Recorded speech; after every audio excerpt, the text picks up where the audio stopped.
yang caleg, saya ingin memberikan pesan, Anda harus sedikit tanda kutip egois, harus fokus untuk pendulangan suara, perluasan jaringan, perbanyak akses, ya terutama bagian curang, saya pusing kalau curang. Yang kedua, pendidikan politik Islam 2024 ini, saya ingin dia harus dilihat sebagai pabrik, ya, pabrik perang politik itu, masih bahasanya. Jadi kita bukan sekedar pendukung. Jadi alumni di sini mulai bisa. Saya ingat betul bahwa saya nanya Mas Catur, ya. Mas Catur bagus sekali tuh usulan agar forum itu ada diskusi. Misalnya gini, di Solo DPRD PDIP itu 33 orang. Standar minimal bagaimana pemilu besok tinggal 30. Ini kan bahasanya kan gitu ya. Standar menengah bagaimana besok cuma 20. Standar ekstrim bagaimana besok cuma 5. Kan itu kan harus dibaca. Nah, ini mungkin yang harus berpikir ya saya yang tidak nyalak ya. Kalau yang nyalak saya minta Mbak Erni, Mbak Rizky, Anda harus egois sedikit. Ya. Kalau enggak Anda nggak menang. Saya katakan kalau caleg itu nggak boleh bilang nggak sempet, nggak boleh bilang capek, nggak boleh bilang ntar aja. Kalau kita bilang masa nggak boleh, ya udah gagal. Karena ini perang syarat, bukan perang syarat, perang syarat. Nah, yang ketiga, pengajian politik Islam di Jawa Tengah ini sudah kajian yang ke-23. Diharapkan alumni pengajian politik itu bisa membentuk pengajian politik Islam di daerahnya masing-masing. Ini sebagai alat kita menyiapkan alumni itu berkumpulnya di mana gitu. Kan jadi capek. Karena kalau yang dari Kendal, dari Jepara, dari Banyumas, dari Pekalongan sudah datang ke sini mah kesian. Ya, biar nanti datangnya di saat khususnya kita pembekalan tentang intelijen pilkada, intelijen pilpres. Saya punya kawan, tapi nanti jangan marah ya kalau narasumbernya nggak berjilbab ya. Memang hebat ya. Dia adalah orang yang enggak, saya harus ngomong sekarang, kalau Anda keberatan saya nggak ajak, kan? Nah, orangnya sopan tetap karena dia istri dari seorang Kopassus dan teman dekat saya. Dekat itu karena sama-sama narasumber mulai di sebuah acara, jadi dia kalau setuju, nanti yang begitu-gitu saya minta buat teman-teman ya, saya mohon betul hal-hal yang tidak untuk umum jangan dimasukin di grup kayak foto-foto segala macam. Nah, pengajian politik ini harus dimulai. Paling tidak buat Mbak Rizky agar di Gunung Kidul disiapkan betul ada pengajian politik. Pokoknya pengajian politik di sana itu targetnya memenangkan Anda. Ya, tapi jangan diomong. Pokoknya saya merestui menangkan. Biar nanti saya akan turun juga. Karena sebenarnya saya dengan Gunung Kidul dari dulu banyak yang ngancam positif. Ke fraksi sini udah rapian. Begitu juga buat Mbak Edi juga begitu. Saya minta yang caleg harus egois. Kalau kan menang, ya, dan jangan pernah memaklumi teman satu dapil. Walaupun dapil diracun semua, menang. Ini begini maksudnya, kalimat saya bukan semua kita nggak bakal menang kalau kita ntar kamu saya bantu. Bukan di dapil jangan dibantuin, udah tinggalin aja, udah biarin. Ini memang saya harus ngomong begitu karena dulu saya suka ngalah, suka ngebalik, saya ini jadi kalah terus. Ya, jadi untuk pengajian politik Islam ini saya minta mulai Semarang, siapa penanggung jawab, saya minta kalau nggak Mas Doni, Mas Charles, dicari lagi yang laki-laki dewasa gitu. Kalau di Jawa Tengah ketuanya namanya Pak Zuhud itu alumni orientasi keumatan dan dia sudah ikut juga kemarin pendidikan politik ya. Nggak jadi ikut. Zuhud harus cekek ya. Pengajian politik Islam Jawa Tengah ini segera sekarang mulai mengatur diri, ambil jadi inisiasi membentuk di daerahnya masing-masing. Masuk Magelang, nanti Pak Budi kalau nggak langsung besok kan tanggal 5 mau bawa peserta kan? Kalau bisa peserta digabung, yang masumi ada, yang bukan masumi ada, biar nanti. Ya.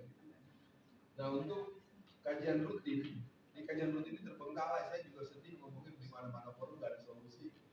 Kajian besok pekan ketiga itu kan kita bahas tentang aktualita resolusi jihad. Memang nggak ada yang ngurusin, baik sejauh mana kita punya target 500 orang. Kajian rutin ini ada 2 segmen yang bisa didiskusikan di lain waktu di saat-saat. Mungkin nanti kalau mau jam PM boleh, biasa ada terhibur. Pengajian rutin pekan ketiga itu, ini nunggu alih dia Bang, dan saya ini belum diangkat namanya dia. Oh, nah, di Kartini kalau yang belum paham, kita ini punya 3 unit warung ini warung bakso tapi isinya macam-macam. Satu warung khas makanan orang Jawa kuno, satu Solo yang di UMS itu biasa yang katanya Pak SBY, Pak Jokowi, ya Felix Xiao itu istrinya fanatik banget kalau akan selalu sana. Nah, yang saya maksud adalah di sini pengajiannya setiap hari Jumat. Ini saya bertengkar, bukan bertengkar, namanya kan pengajian kajian muslimah konita, ya. Ini tiap Jumat. Besok yang ngisi saya, temanya tentang jihad di Palestina, ya. Nah, kajian rutin ini ada 2 yang harus dibantu sebetulnya. Yang pertama, pengajian yang di masjidnya Soeharto, Masjid Nurul Iman. Kita sampai sekarang belum ketemu tuh angka 500 orang. Mungkin buat teman-teman yang jauh, gimana caranya ya? Saya juga. Sebenarnya sih bukan nggak bisa 500, nggak ada yang jalan, nggak ada yang jadi strategi marketingnya nggak jalan, FB-nya nggak jalan, IG-nya nggak ada, terus video yang direkam pun kelihatannya antara boleh ditayangkan dengan tidak pernah disepakati. Kadang-kadang nggak ada yang meliput, pembawa acaranya baru ngomong sebentar udah hilang. Ini saya jujur nih ngomong di sini, sampai hari ini Mbak Gendy, pengajian yang udah berjalan hampir 3 tahun terbengkalai, yang ada nggak pernah lebih dari 100. Ya bukan tua ya, paling top 60, 80, kan lucu. Nah yang kedua, pengajian ibu-ibu Kartini, yang hadir itu sekarang rata-rata sudah begini. Iya, terlihat kan kita siapin snack. Snack itu oleh istri saya dan timnya itu kan disiapkan 500. Selalu kurang. Tapi memang ada 50 sampai 100 orang itu adalah warga PDIP yang kerjanya cuma datang ngambil snack, bikin rusuh sedikit terus pulang. Itu sebenarnya saya keceplos nih ngomong, tapi rasanya perlu ada, kalau makanya sudah ada yang bisa, nanti bisa ada yang video mungkin mestinya. Dia biasanya kalau pengajian itu kan mulai 6:30 itu tasbih baca Quran setengah jam. Materi efektif sejam, dan sangat efektif karena guru-gurunya kan qualified semua. Nah itu nanti menjelang materi baru berjalan dia pada pulang semua. Jadi dia hanya ngejar snack. Ya, snacknya kan kadang-kadang sampai 3 sampai 5 item. Buat mereka tuh bawa kotak snack itu. Tapi ini kalau saya nggak nyoal snack, saya nyoal nih anak siapa yang nyuruh. Ya jadi menurut pengakuan orang ibu yang jual di depan maupun para tukang parkir, nah ini nggak terolah. Artinya saya ingin, kalau boleh saya memohon, bagaimana kalau pas jadwal saya di pekan ketiga itu, teman-teman bantu publikasi habis-habisan. Jadi kayaknya nggak usah hadir nggak apa-apa, tapi bagaimana caranya pengkabaran tentang apa saya yang ngisi itu benar-benar teramankan. Kenapa? Karena kita udah menggusur tempat parkir. Jadi kan Kartini itu kotak. Kalau biasa cuma ketemu angka 300, 400 masih masuk. Kemarin kita sempat sewa tenda. Tapi karena tendanya nggak efektif, yang hadir baru nambah sekitar 100, 200 yang di luar. Di luar itu bisa sekitar 1000 sampai 1000 lah kalau di ya. Nah, atau kalau dianggap agak 700 ya, 700 tambah 300 bisa ketemu angka 1000. Maksud saya biar ini menjadi mesin belajar dan bisa dijadikan ini. Nah, memang agak susahnya ternyata di kalangan ibu-ibu itu, ya kan itu terus terang acara pengajian di Kartini itu total biaya itu di backup oleh manajemen dan Solo. Ya, kalau kasus cukup besar, setiap bulan itu cukup besar. Seluruh uang infak yang diterima itu diambil oleh DSKS ibu-ibu untuk masuk kas dengan atas nama DSKS, walaupun saya tahu DSKS tidak terorganisir dengan baik. Oke, saya nggak mau terus itu. Nah yang kelima, kajian tematik. Besok saya ke Jogja, itu asar. Berarti kan saya bisa diculik dari zuhur sebetulnya kalau mau. Tanggal 22 hari Ahad. Ya tempatnya ntar saya bacain. Lagi. Maksudnya kajian tematik itu kan sayang kalau saya udah ketahuan Ya Bu, langsung dulu. Nah jadi kembali buat teman-teman, semoga secepatnya Ali bisa kelihatan di ruangan, supaya dia merekam semua. Jadi intinya orientasi keumatan dan kebangsaan nanti coba dicari, kalau ketemu angka 20 orang yang siap, kita curi waktu. Yang kedua, pendidikan politik Islam ini jangan pernah Anda masuk ke wilayah hambar. Karena dalam teori mungkin Bu Kenny bisa kasih bantuan nanti pas pemahaman kita. Orang ketika melakukan sesuatu secara berulang, dia jenuh. Ketika dia jenuh, dia hambar. Hambar dia kehilangan elan substansi dan elan misi. Akhirnya ya udah, jalan-jalan aja.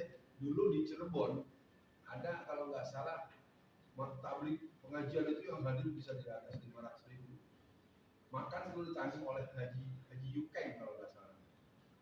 Tapi karena terus ngajinya rutin tiap sepekan sekali, makan mungkin keluar sekian ratus juta gitu. Tapi ini nggak ada nilainya juga. Saya tidak tahu saya mesti ngomong apa, bahwa ternyata memang dalam perjalanan manusia itu ada dinamika yang akhirnya gini. Nanti Alfian ngomong gitu lagi. Nah itu yang membuat saya introspeksi. Nah buat teman-teman, mudah-mudahan jadi memori yang berikutnya hari ini catatan pendidikan politik yang lengkap. Yang pertama, kelengkapan dan optimalisasi panitia. Di sini ada Zahro yang berdatang, ada Mbak Kelly, ada Mbak Rizky. Pastikan beliau punya job yang tepat. Jadi nggak boleh di sini ada yang cuma numpang nampang. Kalau enggak, lu bilang aja malam ini berhenti di panitia. Jadi nggak ada panitia cuma namanya tercantum, nggak ada konfirmasi, nggak bisa ditanya. Kalau Mas Catur sedang sakit, Bu Elvi belum datang ya? Panitia bisa sudah datang. Yang kedua, pola sistem dan manajemen rekrutmen. Ini mungkin saya sedang bermimpi, kalau mimpi saya bisa dibantu. Saya nggak mau orang tuh langsung datang ke sini. Kalau memungkinkan misalnya kita target peserta 35. Jalur Solo Raya ada semacam wawancara peserta, misalnya tanggal berapa. Misalnya gitu. Tempatnya boleh di sini atau tempat lain. Kita mau ngisi formulir, misalnya berapa? 50 orang. Saya bilang ini nggak semua bisa ikut. Yang itu nanti kami panggil. Itu kalau sampai begitu tuh keren loh, masih jauh. Saya tahu belum bisa sekarang. Ini kalau itu terjadi kita pesertanya enak dan kita bisa naikin, katakanlah naikin harga itu. Ya, kalau saya lihat Mardigo itu 23 juta. Pesertanya sampai 1000 orang, Mbak. Kayak ini nggak antri coba, 23 juta juga orang berebut. Itu kuncinya tetap di saya dan teman-teman semua. Kita perlu jadikan ini strategi kita, karena bagaimanapun ya, saya bermohon pada Allah juga jangan sampai ini menjadi tempat saya mencari uang, tapi minimal kita self cost lah. Nah, mudah-mudahan pengantar saya jadi pegangan. Yang ketiga, manajemen acara. Nah, tempat misalnya, tempat ini gangguannya adalah ketika panitia ketik, panitia ngobrol, panitia main handphone, sementara bukan main handphone, itu kan istilah aja Bu Marco ya. Artinya berhandphone kan mungkin keperluannya buat kepanitiaan, tapi di sisi lain peserta itu nggak boleh pegang handphone. Tetap ada psikologi, termasuk saya. Dan saya gini, nggak boleh, khusus saya juga harus nggak boleh. Orang kok nggak boleh buka handphone, kita buka handphone aja. Orang bagaimana kan diskriminasi kesannya. Nah yang ketiga, yang tempat nanti tempat. Kalau menurut saya kita toilet benar-benar enggak. Kalau saya membayangkan ya, walaupun mungkin ada bicara lagi, ada toilet sebelah sini saya buat perempuan, toilet sebelah sini laki-laki gitu kan gitu. Kadang-kadang kan mau ini kita amprokan gitu kan nggak enak juga, ya. Yang kebelet udah duduk di sini. Terus yang keluar ternyata ibu-ibu belum pasang kaos kaki segala macam kan akhirnya. Iya, walaupun tidak bermaksud berbuat yang tidak senonoh, kan juga nggak bagus gitu. Atau laki-laki yang dari dalam, ibu di luar, bawa keluar belum dipasang kayak sebenarnya kan gitu. Namanya orang dari toilet kan nggak semuanya itu kan. Yang begitu-gitu harus dimaklum bahwa saya ya tidak bisa terlalu ngotot karena memang harus dirompak, harus diapa ya, semuanya juga nanti ada biaya. Nah, yang peserta yang jadi bahasa ini, peserta ini sering orang seperti nonton film, karena udah beberapa kali nonton film dia udah pernah, jadi kesannya jadi gitu, kesan itu muncul gitu. Saya terus terang karena saya jelas itu gimana cara menyelesaikan, Karena kalau saya jadi panitia juga saya bisa begitu. Makanya kalau ngomongnya nggak sehebat saya lah, ngomong ke bagus. Kalau dengan Kenny saya nyerah dah. Dia gurunya, dia pelatih public speaking, wah keren banget. Makanya nanti kalau jadi Penyiar radio 8 tahun. makanya, Oh. itu nanti bisa-bisa pesertanya pengen hidup lama-lama karena pengen dengerin penyiar radio gitu. Penyanyi pula. Ya. No. Nah. Artis sudah tahu. Oke. Panitia, kalau saya pikir nih panitia ini dari peserta. Kalau pesertanya saya lihat saya masih cepat tersinggung terhadap orang yang mirip Raihan. Saya tersinggung habis itu karena yang saya ajak itu seorang tokoh. Jadi gini, pengajar si Alvin ini orang. Nah, ini orang kagak ngerti urusan nih. Kita mau nyiapin untuk kontestasi politik 2024, miripnya anak yang unyu-unyu yang nggak ngerti apa-apa. Ya maksudnya anak SMA, bukan soal SMA-nya. Anak SMA juga ada. Dulu zaman saya SMA saya udah jadi debater di berbagai tempat. Kalau anak yang bukan kader datang duduknya sih nggak nakal, cuman nggak. Ya saya tersinggung aja, ngirimin peserta. Saya udah dulu yang datang langsung, ya. Nah, yang keempat, skala provinsi estimasi kita 3 kali. Yang pertama tanggal 5 sudah kita putuskan, ini namanya Jateng DIY. Artinya Jateng sentralnya, DIY tambahannya. Yang kedua nanti DIY Jateng. Yang ketiga nanti saya masih karena ada 2 orang yang kita jadi DIY Jateng juga. Artinya pengertiannya di sini dominan dari Jateng. Nanti Mbak Endi dan Mbak Rizky masing-masing kalian wajib memilih peserta. Tanggal 5 dan wajib jadi peserta jadi panitia. Itu apa? Supaya nanti ketika di Jogja 1 katakan gitu, ini adalah hari yang disepakati Pak Endi. Jadi di sini nanti efeknya mereka akan menjadi orang yang tahu, nggak ada yang bisa ngalahin Endi pasti nanti. Nah kerja itu tentu nanti harus kalau mau lebih jauh, kalau di Jakarta sudah bagus. Anda pernah dengar nama Dhani Anwar? Dhani Anwar itu adalah bukan Ahmad Dhani. Dhani Anwar itu adalah orang yang pernah menjadi calon wakil gubernur Jakarta, ya, yang bersaing cukup keras, yang akhirnya yang menang Pak Fauzi Bowo. Nah kemudian sekarang istrinya nyalek, ya, istrinya nyalek dari PKS juga. Kemarin dia ikut acara seperti ini. Dia bawa teman-temannya ada sekitar bertiga berempat. Nah, tanggal 14-15 kemarin dia ingin meminta orientasi seluruh tim dia. Ya maksud saya itu tentu tidak ringan buat saya tapi belum sampai. Nah artinya untuk yang di sini diharapkan nanti Jawa Tengah yang belum ikut di tanggal 5 dipastikan akan ikut di sini. Yang saya maksud Jawa Tengah ini kan ada 35 kota kabupaten. Jadi buat Pak Budi paham ya, nanti supaya besok ini kita bilang Jawa Tengah yang terbaik kan nanti ada 7 kota kabupaten untuk Solo Raya, ya kan, Semarang 1, Magelang 1. Katakanlah di sini nanti misalnya terwakili kurang lebih misalnya 20 kota kabupaten, kan berarti ada 15 lagi. Nah yang sisanya ini harus ikut di sini, kita berharap lengkap karena kita akan masuk di PPI angkatan keberapa nanti tingkatnya nasional. Nah, nasional ini saya ingin ajak teman-teman kita buat dulu nasional yang offline. Nah, kalau bicara nasional ini berarti kita butuh orang yang memang meyakinkan. Kalau orang nanya itu kita bisa nerangin dengan baik. Nah, tapi apakah dia terpisah atau bersama nasional yang online? Karena menurut saya secara eskalasi dan cara mobilisasi, cara kita menggerakkan nasional kalau ini, tapi memang perlu ada kekuatan IT, ya. Zoom-nya jangan Zoom yang gratisan, harus Zoom yang nanti nanti harus ngomong. Ini pembahasan kita nanti setelah acara tanggal 5 ini selesai. Hari ini berhubungan dengan tanggal 5, ya. Oke, langkah pertama saya mencoba memantul ini. Saya kasih Anda berdua pemimpin sampai setengah 9. Ya, atur agenda yang ada 1 dan 2 kan. Oke, kan hasil pembicaraan kita yang forum kecil itu bisa dijadikan pengumuman di sini. Jadi ada perdebatan lagi soal tanggal, soal tempat. Ya, Anda nggak boleh mendebat karena kalau mendebat lagi balik lagi, mentah lagi gitu ya. Yang penting acaranya jadi, maka segala macam. sebelumnya patches dibagi dulu. Kita pengen lihat muat nggak di kepala gua. Yang ibu-ibu nanti Bu Marfuah tolong dipikirkan apa bentuknya jilbab atau apa nanti dicari siasat. Yang penting untuk tanggal 5 nanti Mbak Rizky boleh menggunakan atribut partainya di saat acara. Mbak Kenny juga pakai yang secantik mungkin, serapi mungkin, sematching mungkin, bisa skating ya. Timnya ikut juga boleh pakai. Yang dari Mas Umi asal jangan beliau serta boleh pakai. Ya. Yang tidak punya urusan dan tidak simpatisan jangan ikut-ikut pakai. Ente namanya nggak tahu diri namanya. Nggak punya identitas.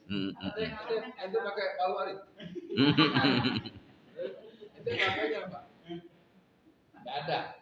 Ini pena. Kami dulu pernah dapat diminta pakai obat. Nggak paham kalau lu mau, kalau lu mau Kami dulu jelas. Kami ada dulu Antum ada pilihan. PKS, pakai atribut PKS yang dipunya, mau pakai rompi. Jadi yang dipakai itu memang yang sesuai dengan dirimu. Jangan sekarang pakai PKS, besok pakai rumah, nggak mau, saya nggak mau lihat begini. Jadilah diri sendiri. Kalau tidak berparti dinas, akan cari uang aja yang mana? Antum Apa ya saja? Saya pengennya sebenarnya yang dilihat orang tuh nggak dikenali gitu kan? udah, antum tinggal. Antum PKS pakai kostum PKS. Itu ini ya. Bapak PKS pakai. Oh. Tapi jangan minta sama panitia ya, pakai sendiri-sendiri. Kalau punya rompi punya jas, tapi jangan pakai kaos t-shirt. Bisa pakai kaos. Minta sama calon. Ya.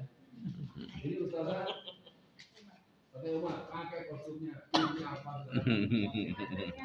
Itu banyak maknanya. Enggak, kalimat itu jangan muncul. Sudah kalau enggak, no comment. Jadi karena seolah kalau tidak berpartai lebih hebat dari yang berpartai. Jadi udah kalimat itu remeh, saya enggak. Udah saya berpartai masuk bukan saya. Nah, gitu kan.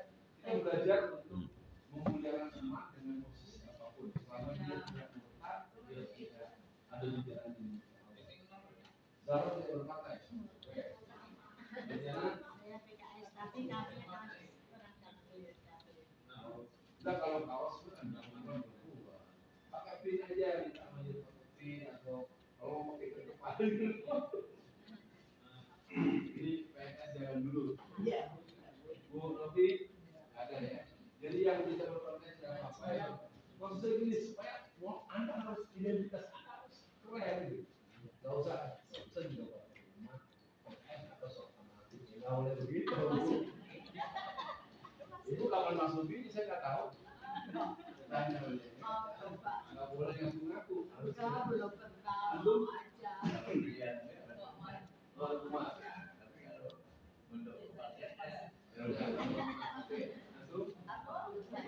Ya, artinya gini, pengumuman saya jangan gini. Ada yang lihat. Saya sebagai katakanlah kalau bahasa gampangnya bapaknya anak-anak nih yang barisan kita ini mempersilahkan partai kalau ada yang P3 ikut kasih jangan ditolak. Pokoknya kita tetap sesuai dengan tekad kita. Kalau TKP begitu kayaknya. P3 bukan Anies loh, Kita dari awal kan partai Islam kan. kita bukan Anies, nanti katanya timbul perselisihan. Ayo. Saya memang agak susah menjawab karena di tim pusat di Jakarta juga menolak itu. Iya. Tapi begini, Solo Raya, Solo itu kemarin mengadakan deklarasi. IPK ya. Menurut saya malah dia kalau perlu nanti P3 Anies dia suruh pakai kostum yang ada tulisan begitu. Itu P3 Anies maksudnya. Udah. Malah ini ada kuliah doang.